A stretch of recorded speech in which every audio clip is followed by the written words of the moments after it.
Welcome back. ప్రస్తుతం తెలంగాణ భవన్లో శ్రీనివాస్ గౌడ్ మాట్లాడుతున్నారు. లైవ్ చూద్దాం. ఇస్తామని అది పోయింది. రిక్రూట్మెంట్ లేదు, ఏం లేదు, రిక్రూట్మెంటే లేవు. 2 లక్షల ఉద్యోగాలు రిక్రూట్మెంటే లేవు.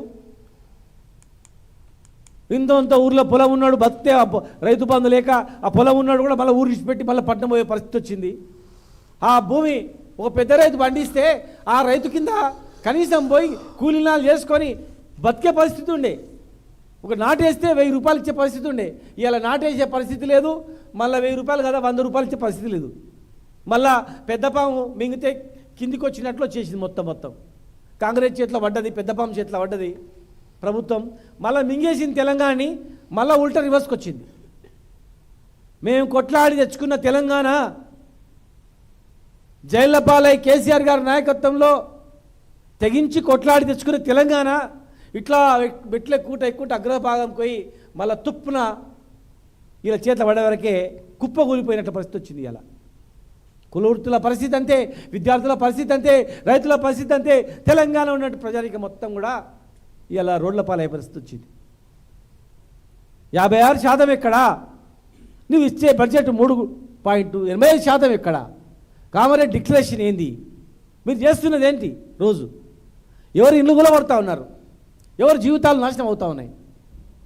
పెద్ద బిల్డింగ్, ఒక పెద్ద బిల్డింగ్ ఎవరు దాన్ని గులగొట్టినరా? పొంగులేటి ఇంటికి రక్షనా? కేవీపీ రామచంద్రరావు ఇంటికి రక్షనా? మంత్రులో ఉన్నటువంటి మన మంత్రులు కట్టుకునేటువంటి చెర్ల కట్టుకునే ఇళ్ళకు రక్షణ? వివేక్ కావచ్చు, అందరికీ చాలామంది పెద్దలందరూ కూడా ఇలా పేదల ఇళ్ళ కాడికి వచ్చేవరకే మొత్తం కూడా రూల్స్ రెగ్యులేషన్స్ వస్తూ ఉన్నాయి. మీరు కొత్తగా చేయకపోగా ఇవాళ కూల్చేస్తూ ఉన్నారు. ఎన్ని నిరాహార దీక్షలు చేసినా ఏం లేదు. బడ్జెట్ పెరిగిపోయింది. 2014లో 1,00,000 కోట్లుంటే ఇవాళ 3 లక్షల కోట్లకు పైన పెరిగిపోయింది. 3 లక్షల కోట్లకు బడ్జెట్ పెరిగింది. ఎట్లా పెరిగింది? ఉట్టిగా పెరిగిందా? ఈ వర్గాల వాళ్ళు పన్ను కడితే పెరిగింది. కేసీఆర్ గారి నాయకత్వంలో ఈ వర్గాలను సంపద పెంచితే పెరిగింది, బడ్జెట్ పెరిగింది. వీళ్ళు 10 మంది పెడితే కాలేదు, వీళ్ళ పన్నుతో కాలేదు. పేద ప్రజల పన్నుతో కట్టేది పేద ప్రజలే. పన్ను కట్టేది సరిగ్గా కట్టేది పేద ప్రజలే. పన్ను ఎగ్గొట్టేది బడా వ్యాపారస్తులే. మీరు చేసేది బడా వ్యాపారస్తులకు, బడా నాయకులకు లాభం జరుగుతుంది కనుక. కానీ పేదవాళ్ళకి ఎక్కడ కూడా న్యాయం లేదు, ఉపాధి లేదు.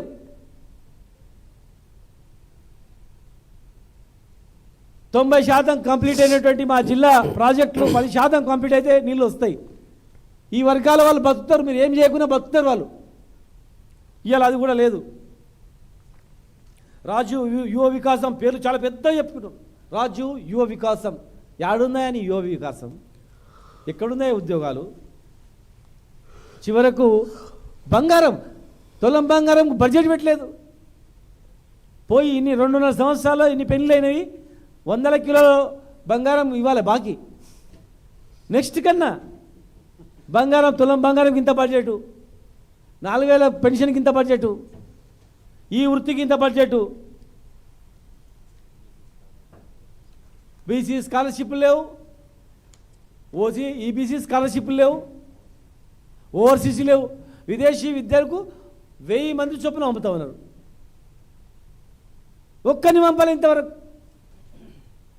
మేము డల్లాస్ పోయినప్పుడు 100 మంది వచ్చారు. మీరు డబ్బులతో మేము వీటికి వచ్చిన మమ్మల్ని కలవడానికి. మీరు ఎవరు చేసినట్లా? 3,50,75,000 కోట్ల అప్పు ఎక్కడ పోయినట్లా? ఢిల్లీకి పోయినట్లనా? మరి గల్లీకి పోయినట్ల లేదు ఇక్కడ.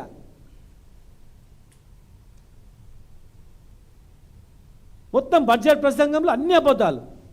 టోటల్ ఎక్కడ కూడా ఏం లేదు, చిన్న ఆశ లేదు. ఉద్యోగుల నుంచి మొదలుకుంటే అన్నీ మొదలుకుంటే ఎక్కడ ఏం లేదు. ఈరోజు 1,00,000 కోట్లు దేవుడెరుగు ఏమో ఉన్నదన్నా ఖర్చు పెట్టాలి. ఇప్పుడు లాస్ట్ బడ్జెట్లో 12,000 కోట్లు ఖర్చు పెట్టాయించారు. మేము డిమాండ్ చేస్తూ ఉన్నాం 2,300 కోట్ల ఖర్చు అయింది అంతే. మిగతా దాదాపు 8,000 కోట్లు ఉంది ఇంకా బడ్జెట్లో. మీకు ఈ కాంగ్రెస్ పార్టీకి చిత్తశుద్ధి నిరూపించుకోవాలనుకుంటే కనీసం ఆ 8,500 కోట్లు లాస్ట్ బడ్జెట్లో కేటాయించినటువంటి ఉన్నాయి కదా, గవర్నర్ మీరు ఈ బడ్జెట్ ప్రసంగం బడ్జెట్ అయ్యే లోపల కేటాయించారు నిధులు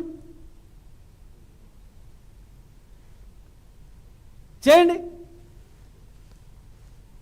లాస్ట్ బడ్జెట్లో ఖర్చు పెట్టి ఇంకా మిగిలినటువంటివి ఆ 8,500 కోట్లు ఏవైతున్నాయో అవి మీరు బడ్జెట్ అయ్యే లోపల వెంటనే ఆ శాఖలో విడుదల చేయండి.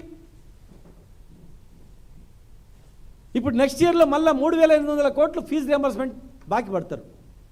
కనీసం పాత బకాయి విడుదల చేయండి మేము డిమాండ్ చేస్తూ ఉన్నాం. ఈ రెండు చేయండి. బారక్కును మాఫ్ అన్నట్ల కొన్ని వర్గాలను సంతోషపడతాయి. ఇన్ని చేస్తాను చేయకపోయినా కనీసం ఫీజు రియంబర్స్ అందరూ 100% ఇచ్చిండ్రు. లాస్ట్ బడ్జెట్లో మిగిలినటువంటి డబ్బులు ఇమీడియట్గా విడుదల చేసిండని చెప్పి 17 కార్పొరేషన్లు వేస్తే ₹1 ఇయ్యారండి మీరు.